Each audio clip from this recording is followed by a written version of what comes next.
മുകേഷ് അംബാനിയുടെ family relate ചെയ്താണ്. Neural network ഉണ്ട്, അതുപോലെ ന്യൂറൽ നെറ്റ്വർക്കിന്റെ പല ആർക്കിടെക്ചേഴ്സ് ഉണ്ട്. അതിന് കൂടെ നിങ്ങൾ ഇവിടെ നോക്കുകയാണെങ്കിൽ കാണാൻ പറ്റും ഇവിടെ വേറൊരു സർക്കിൾ ഉണ്ട്. ആ സർക്കിൾ കംപ്ലീറ്റ്ലി നമ്മുടെ ആർട്ടിഫിഷ്യൽ ഇന്റലിജൻസ് എന്ന് പറഞ്ഞാൽ ആ ഒരു സർക്കിളിന്റെ അകത്ത് വരുന്നതല്ല. ഇങ്ങനത്തെ പല ന്യൂറോൺസിന്റെയും കോമ്പിനേഷൻ കൊണ്ടാണ് നമ്മൾ ബ്രെയിൻ നമ്മൾ ഡെവലപ്പ് ചെയ്യുന്നത്. ഇതിനാണ് ഡീപ് ന്യൂറൽ നെറ്റ്വർക്ക് എന്ന് പറയുന്നത്. അത് മെയിൻലി നമുക്ക് അതിൽ ഇൻപുട്ട് ലെയർ കാണും.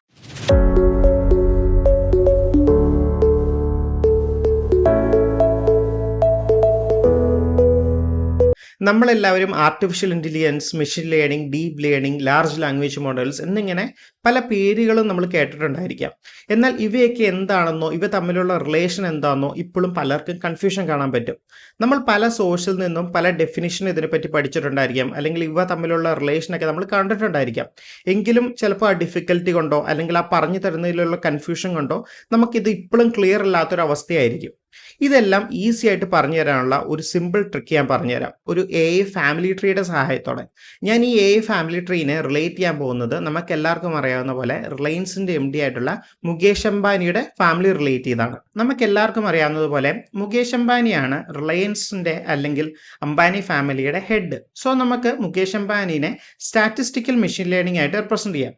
സോ എന്താണ് സ്റ്റാറ്റിസ്റ്റിക്കൽ മെഷീൻ ലേണിംഗ് എന്ന് ചോദിക്കുവാണെങ്കിൽ AIയുടെ ഒരു ഫൗണ്ടേഷൻ ആണ് സ്റ്റാറ്റിസ്റ്റിക്കൽ മെഷീൻ ലേണിംഗ്. എങ്ങനെയാണ് മുകേഷ് അംബാനി റിലയൻസിന്റെ ഒരു ബാക്ക് ബോൺ ആയിട്ട് നിൽക്കുന്നു, അതുപോലെ തന്നെയാണ് സ്റ്റാറ്റിസ്റ്റിക്കൽ മെഷീൻ ലേണിംഗ് AIയുടെ ഒരു ബാക്ക് ബോൺ ആയിട്ട് നിൽക്കുന്നത്. അതിനുശേഷം മുകേഷ് അംബാനി നിത അംബാനിനെ മാരി ചെയ്യുന്നു. സോ നിത അംബാനിനെ നമുക്ക് ഡീപ് ലേണിംഗ് എന്നുള്ള രീതിയിൽ റെപ്രസെന്റ് ചെയ്യാം. ബിക്കോസ് ഡീപ് ലേണിംഗ് എന്ന് പറയുന്നത് നമ്മുടെ സ്റ്റാറ്റിസ്റ്റിക്കൽ മെഷീൻ ലേണിംഗിന്റെ ഒരു നാച്ചുറൽ എക്സ്റ്റൻഷൻ തന്നെയാണ്. സോ അങ്ങനെ നമുക്ക് ഈ ഡീപ് ലേണിംഗിനെയും സ്റ്റാറ്റിസ്റ്റിക്കൽ മെഷീൻ ലേണിംഗിനെയും ഒരുമിച്ച് മെഷീൻ ലേണിംഗ് എന്നുള്ള രീതിയിൽ നമുക്ക് പറയാം. അതിനുശേഷം ഇവർക്ക് 3 കുട്ടികൾ ഉണ്ടാകുന്നു. ഈ 3 കുട്ടികളെ നമുക്ക് ഓരോ ഏരിയ ആയിട്ട് റെപ്രസെന്റ് ചെയ്യാം. ഒന്ന് RNN, രണ്ടാമത്തെ CNN, മൂന്നാമത്തെ ട്രാൻസ്ഫോർമേഴ്സ് എന്നുള്ള രീതിയിൽ 3 എണ്ണമായിട്ട് നമുക്ക് റെപ്രസെന്റ് ചെയ്യാം. അതിനുശേഷം ഈ 3 ആൾക്കാരും 3 ഡിഫറെന്റ് ആൾക്കാരെ വീണ്ടും മാരി ചെയ്യുന്നു. ഈ 3 ആൾക്കാരെയും നമുക്ക് ഓരോരോ ഏരിയാസ് ആയിട്ട് വീണ്ടും നമുക്ക് ഡിഫറൻഷിയേറ്റ് ചെയ്തെടുക്കാം. ഒന്നാമത്തെ ആളെ ഗ്യാൻ എന്നും, രണ്ടാമത്തെ ആളെ LST എന്നും, മൂന്നാമത്തെ ആളെ NLP എന്നുള്ള രീതിയിലും നമുക്ക് റെപ്രസെന്റ് ചെയ്യാം. നമ്മൾ ഓൾറെഡി കണ്ടതുപോലെ NLPയും ട്രാൻസ്ഫോർമേഴ്സുമാണ് മാരി ചെയ്തിരിക്കുന്നത്. ഇവർക്ക് വീണ്ടും കുട്ടികൾ ഉണ്ടാകുന്നു. ഈ കുട്ടികളെ നമുക്ക് LLMs എന്ന് വിളിക്കാം, അതായത് ലാർജ് ലാംഗ്വേജ് മോഡൽസ്. ഇപ്പം നിങ്ങൾ ഗൂഗിളിന്റെ BERT നോക്കിയാലും അല്ലെങ്കിൽ നമ്മുടെ OpenAIയുടെ GPT-4 നോക്കിയാലും ഇതെല്ലാം ലാർജ് ലാംഗ്വേജ് മോഡൽസിന്റെ എക്സാമ്പിൾ ആണ്. ഇനി നമ്മൾ ഇത്രയും നേരം പറഞ്ഞ കാര്യങ്ങൾ ഒന്ന് സമ്മറൈസ് ചെയ്ത് കണ്ടു നോക്കാം. അതായത് നമ്മൾ ഓൾറെഡി പറഞ്ഞായിരുന്നു മെഷീൻ ലേണിംഗ് എന്ന് പറയുന്നത് ഏതിന്റെയൊക്കെ കോമ്പിനേഷൻസ് ആയിരുന്നു. മെഷീൻ ലേണിംഗ് എന്ന് പറയുന്നത് സ്റ്റാറ്റിക്കൽ മെഷീൻ ലേണിംഗിന്റെയും ഡീപ് ലേണിംഗിന്റെയും കോമ്പിനേഷൻ ആണ് മെഷീൻ ലേണിംഗ് എന്ന് പറയുന്നത്. സ്റ്റാറ്റിസ്റ്റിക്കൽ മെഷീൻ ലേണിംഗ് എന്ന് പറയുമ്പോൾ അതിൻ്റെ അകത്ത് പല അൽഗോരിതംസും വരും. ഇതിൽ പലതും നിങ്ങൾ ഓൾറെഡി കേട്ടിട്ടുള്ളതായിരിക്കും. അതിലേക്ക് ഇപ്പം ഡീറ്റെയിൽ ആയിട്ട് പോകുന്നില്ല. ഫോർ എക്സാമ്പിൾ നിങ്ങൾ നോക്കുവാണെങ്കിൽ ലീനിയർ റിഗ്രഷൻ ഉണ്ട്, ഡിസിഷൻ ട്രീ ഉണ്ട്, കെ മീൻസ് ഉണ്ട്, ഇതുപോലെ വേറെ പല അൽഗോരിതംസ് ഉണ്ട്.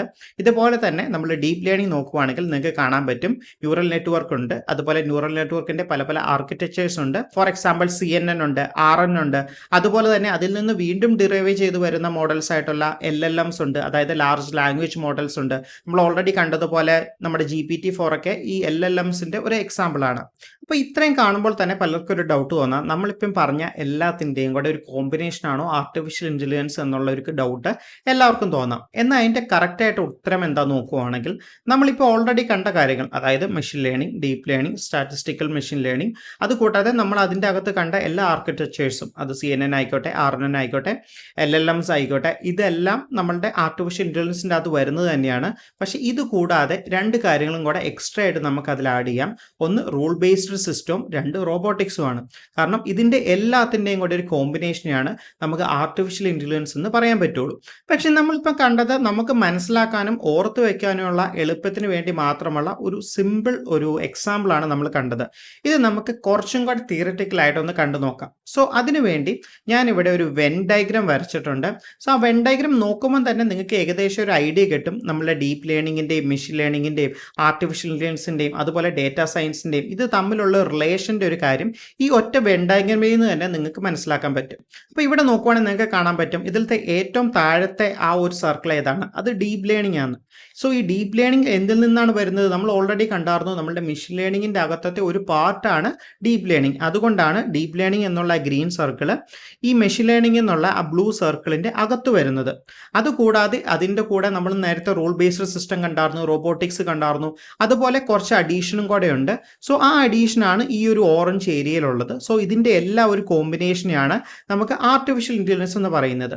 അതിൻ്റെ കൂടെ നിങ്ങൾ ഇവിടെ നോക്കുവാണെങ്കിൽ കാണാൻ പറ്റും ഇവിടെ വേറൊരു സർക്കിൾ ഉണ്ട്, ഉണ്ട്. ആ സർക്കിൾ കംപ്ലീറ്റ്ലി നമ്മുടെ ആർട്ടിഫിഷ്യൽ ഇന്റലിജൻസ് എന്ന് പറഞ്ഞാൽ ആ ഒരു സർക്കിളിന്റെ അകത്ത് വരുന്നതല്ല.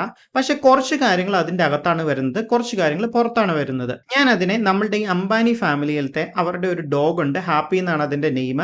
സോ അതുമായിട്ടാണ് റെപ്രസെന്റ് ചെയ്തിരിക്കുന്നത്. അത് ആക്ച്വലി അവരുടെ ഫാമിലി ആണോ എന്ന് ചോദിച്ചാൽ അല്ല, പക്ഷേ അത് അവരുടെ ഒരു ഫാമിലി പോലെ തന്നെയാണ് ആ ഡോഗ് അവിടെ വളരുന്നത്. ഡേറ്റ സയൻസ് നോക്കുവാണെങ്കിലും നമ്മുടെ ആർട്ടിഫിഷ്യൽ ഇന്റലിജൻസുമായിട്ട് ബന്ധപ്പെട്ട ഒത്തിരി കാര്യങ്ങൾ അതിലുണ്ട്. എന്നാൽ അതുമായിട്ട് വ്യത്യാസമുള്ള കുറച്ച് ഏരിയയും അതിലുണ്ട്. അതുകൊണ്ടാണ് ഈ വെൻ ഡയഗ്രത്തിൽ ആർട്ടിഫിഷ്യൽ ഇന്റലിജൻസിന്റെ കുറച്ച് പുറത്തായിട്ട് ഡേറ്റ സയൻസ് വരുന്നത്. എന്നാൽ ഇത് തമ്മിൽ റിലേഷനുള്ള കുറച്ച് കാര്യങ്ങളും ഉണ്ട്. സോ അതുകൊണ്ടാണ് ഈ വെൻ ഡയഗ്രം ഈ രീതിയിൽ റെപ്രസെന്റ് ചെയ്തിരിക്കുന്നത്. സോ ഇത്രയും കാണുമ്പോൾ തന്നെ നിങ്ങൾക്ക് data science, machine learning, artificial intelligence, deep learning ഇവ തമ്മിലുള്ള ഒരു റിലേഷൻ നിങ്ങൾക്ക് ഈസിലി ഓർത്ത് വയ്ക്കാവുന്ന പാകത്തിന് മനസ്സിലായിട്ടുണ്ടെന്ന് ഞാൻ വിചാരിക്കുന്നു. ഇനി ഈ ഒരു റിലേഷൻ കഴിയുവാണെങ്കിൽ എല്ലാവരുടെയും മനസ്സിൽ അടുത്ത വരുന്ന ഏറ്റവും ഇമ്പോർട്ടൻ്റ് ആയിട്ടുള്ള ക്വസ്റ്റ്യൻ എന്താണ് എ എന്നുള്ളതാണ്. സോ നമുക്കിനി എന്താണ് എ എന്നുള്ള ആ ഒരു ക്വസ്റ്റിനെ എങ്ങനെ ആൻസർ ചെയ്യാൻ നോക്കാം, അതും വളരെ സിമ്പിൾ ആയിട്ടുള്ള ഒരു എക്സാമ്പിളിന്റെ സഹായത്തോടെ. അപ്പോൾ നിങ്ങൾ വിക്കിപീഡിയ നോക്കുക, എന്താണ് ആർട്ടിഫിഷ്യൽ എന്നുള്ളതിന്റെ ഏറ്റവും സിംപ്ലസ്റ്റ് ആയിട്ടുള്ള എക്സ്പ്ലനേഷൻ ഇതാണ് തരുന്നത്. ജസ്റ്റ് നിങ്ങളൊന്ന് വായിച്ചു നോക്കുക. Artificial intelligence is a computer program or a machine that is able to learn and mimic human intelligence. അതായത് ആർട്ടിഫിഷ്യൽ ഇന്റലിജൻസ് എന്ന് പറയുവാണെങ്കിൽ ഒന്നെങ്കിൽ ഒരു കമ്പ്യൂട്ടർ പ്രോഗ്രാം ആകാം, അല്ലെങ്കിൽ ഒരു മെഷീൻ ആകാം.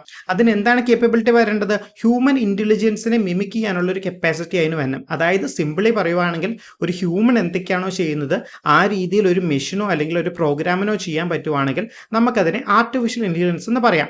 ഇത് നമുക്കൊരു സിമ്പിൾ എക്സാമ്പിളിന്റെ സഹായത്തോടെ കാണാം. അതായത് നിങ്ങൾ വിചാരിക്കുക, നിങ്ങളൊരു ഹ്യൂമനെ വിചാരിക്കുക, അല്ലെങ്കിൽ നിങ്ങളെ തന്നെ വിചാരിക്കുക. അപ്പം നമ്മൾ എന്താണ് ആർട്ടിഫിഷ്യൽ ചെയ്യാൻ പോകുന്നത്? നിങ്ങൾ എങ്ങനെയാണോ അത് തന്നെ ഒരു പ്രോഗ്രാമിലോ അല്ലെങ്കിൽ ഒരു മെഷീനിലോ നമ്മൾ കൊണ്ടുവരാനാണ് നോക്കുന്നത്. നമ്മൾ എന്തൊക്കെയാണ് നോക്കണ്ടേ? നമ്മുടെ മനുഷ്യനിൽ എന്തൊക്കെ ക്യാപ്പബിലിറ്റീസ് ആണുള്ളത് നിങ്ങൾ ചിന്തിച്ചു നോക്കുക. ആദ്യം തന്നെ വരുന്നത് എന്താണ്? നമുക്കുള്ളത് ബ്രെയിൻ ആണുള്ളത്. ബാക്കി എല്ലാ മൃഗങ്ങളെക്കാട്ടും അല്ലെങ്കിൽ ജീവികളെക്കാട്ടും നമുക്ക് യുണീക്ക് ആയിട്ടുള്ളത് നല്ല ചിന്തിക്കാനും ഡിസിഷൻസ് എടുക്കാനും എല്ലാം കേപ്പബിൾ ആയിട്ടുള്ള ഒരു ബ്രെയിൻ ആണ് നമുക്കുള്ളത്. സോ നമുക്ക് ആ ബ്രെയിൻ തന്നെ ആദ്യം കൺസിഡർ ചെയ്യാം. സോ ഈ ബ്രെയിൻ എങ്ങനെയാണ് ഉണ്ടാക്കിയിരിക്കുന്നത്? ബയോളജിക്കൽ ന്യൂറോൺസിന്റെ ഒത്തിരി ബയോളജിക്കൽ ന്യൂറോൺസ്, ഇതൊരു സിംഗിൾ ന്യൂറോൺ ആണ് ഈ കാണിക്കുന്നത്.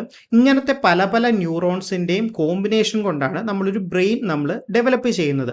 അപ്പോൾ നമ്മൾ പറഞ്ഞായിരുന്നു ഒരു മനുഷ്യനിൽ എങ്ങനെയാണോ അതുപോലെ തന്നെ മിമിക് ചെയ്യാനാണ് നമ്മൾ ആർട്ടിഫിഷ്യൽ ഇന്റലിജൻസിൽ നോക്കുന്നത്. അപ്പം ഈ ബ്രെയിൻ നമുക്ക് മിമിക് ചെയ്ത് നമുക്ക് ആർട്ടിഫിഷ്യൽ ഇന്റലിജൻസിൽ കൊണ്ടുവരണമെങ്കിൽ നമുക്ക് എന്താണ് ചെയ്യേണ്ടത്? ആ ബ്രെയിനിലത്തെ ഏറ്റവും ചെറിയ എലമെന്റ് എന്താണ്? ഈ സിമ്പിൾ ആയിട്ടുള്ള ഒരു ബയോളജിക്കൽ ന്യൂറോൺ ആണ് ഏറ്റവും സിംപ്ലസ്റ്റ് ഫോം. സോ നമ്മളിവിടെ എന്താണ് എടുക്കുന്നത്? നമ്മൾ ആദ്യം ഒരു മനുഷ്യന്റെ ബ്രെയിനിന്റെ അകത്തുള്ള ഒരു ബയോളജിക്കൽ ന്യൂറോൺ നമ്മൾ എടുക്കുന്നു. ആ ബയോളജിക്കൽ ന്യൂറോൺ അതുപോലെ തന്നെ നമ്മൾ ആർട്ടിഫിഷ്യലി ഉണ്ടാക്കാൻ നോക്കുന്നു. സോ അതാണ് ഈ കാണിക്കുന്നത്. അതായത് നമ്മളിവിടെ ആർട്ടിഫിഷ്യൽ ഇന്റലിജൻസിന്റെ അകത്ത് നമ്മൾ ഉണ്ടാക്കുന്ന ഒരു ആർട്ടിഫിഷ്യൽ ന്യൂറോൺ ആണ് ഇത്. ഇതാണ് ഒരു ബയോളജിക്കൽ ന്യൂറോൺ. സോ ഇത്രയും ഉള്ള ഒരു ബയോളജിക്കൽ ന്യൂറോണെ ഡയറക്ട്ലി റെപ്രസെന്റ് ചെയ്യുന്നതാണ് ഇത്രയും ഉപയോഗിച്ചിട്ട്. അപ്പൊ ഇതിന്റെ അകത്ത് പല പല വാല്യൂസ് നിങ്ങൾക്ക് കാണാൻ പറ്റും. അതൊന്നും ഞാൻ ഡീറ്റെയിൽ ആയിട്ട് എക്സ്പ്ലെയിൻ ചെയ്യുന്നില്ല. നിങ്ങൾ ഇവിടെ ആകെ ഇത്രയും ഓർക്കുക, മനുഷ്യന്റെ ബ്രെയിനിന്റെ അകത്തുള്ള ന്യൂറോൺസ് ഉണ്ട്. ആ ന്യൂറോൺസിൽ ഒരു ബയോളജിക്കൽ ന്യൂറോൺസ് നമ്മൾ എടുക്കുന്നു, അത് അതുപോലെ തന്നെ മിമിക് ചെയ്ത് നമ്മളൊരു ആർട്ടിഫിഷ്യൽ ന്യൂറോൺ ഉണ്ടാക്കുന്നു. സോ നമ്മൾ ഓൾറെഡി കണ്ടു പല നമ്പേഴ്സ് ഓഫ് ബയോളജിക്കൽ ന്യൂറോൺസ് കൂടിയാണ് നമ്മളൊരു ബ്രെയിൻ ഉണ്ടാക്കുന്നത്. അതുപോലെ തന്നെയാണ് നമ്മളിവിടെ ഉണ്ടാക്കുന്ന ഒരു സിംഗിൾ ആർട്ടിഫിഷ്യൽ ന്യൂറോൺ ഉണ്ടല്ലോ, ഇതിൻ്റെ പല ന്യൂറോൺസിൻ്റെ കോമ്പിനേഷൻ കൊണ്ടാണ് നമ്മളൊരു ഡീപ്പ് ന്യൂറൽ നെറ്റ്വർക്ക് ഉണ്ടാക്കുന്നത്. ഇതിനെയാണ് ഡീപ്പ് ന്യൂറൽ നെറ്റ്വർക്ക് എന്ന് പറയുന്നത്. അതിൽ മെയിൻലി നമുക്ക് അതിലൊരു ഇൻപുട്ട് ലെയർ കാണും, ഒരു ഔട്ട്പുട്ട് ലെയർ കാണും, അതുപോലെ ഒന്നിൽ കൂടുതലോ ഹിഡൻ ലെയേഴ്സ് കാണും. ഞാൻ അതിലേക്ക് ഡീറ്റെയിൽ ആയിട്ട് പോകുന്നില്ല. സോ നിങ്ങളിവിടെ ഇത്രയും ഓർക്കുക, നമ്മുടെ മനുഷ്യന്റെ ബ്രെയിനിൻ്റെ അകത്ത് ന്യൂറോൺസ് കൊണ്ടാണ് ബ്രെയിൻ ഉണ്ടാക്കിയിരിക്കുന്നത്. ഇവിടെയും അതുപോലെ തന്നെ നമ്മൾ ആർട്ടിഫിഷ്യൽ ഇന്റലിജൻസിന്റെ അകത്ത് നമ്മൾ ആദ്യം ഒരു സിംഗിൾ ന്യൂറോൺ ഉണ്ടാക്കുന്നു, അത് കമ്പൈൻ ചെയ്തിട്ട് നമ്മൾ ഒരു ഡീപ്പ് ന്യൂറൽ നെറ്റ്വർക്ക് ഉണ്ടാക്കുന്നു.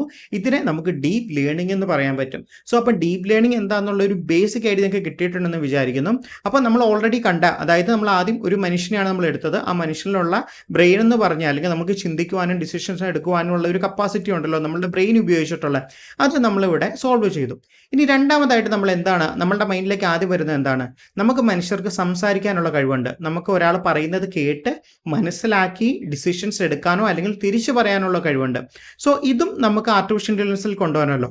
സോ അത് നമുക്ക് നോക്കാം. സോ നമ്മൾ ഓൾറെഡി പറഞ്ഞ പോലെ നമുക്ക് സംസാരിക്കാനുള്ള കഴിവുണ്ട്, നമ്മൾ സംസാരിച്ച കാര്യങ്ങൾ മനസ്സിലാക്കി അത് റിപ്ലൈ ചെയ്യാനുള്ള കഴിവുണ്ട്. അപ്പോൾ ഇത് ഓരോന്നും നമുക്ക് ആർട്ടിഫിഷ്യൽ ഇന്റലിജൻസിൽ കൊണ്ടുവരാം.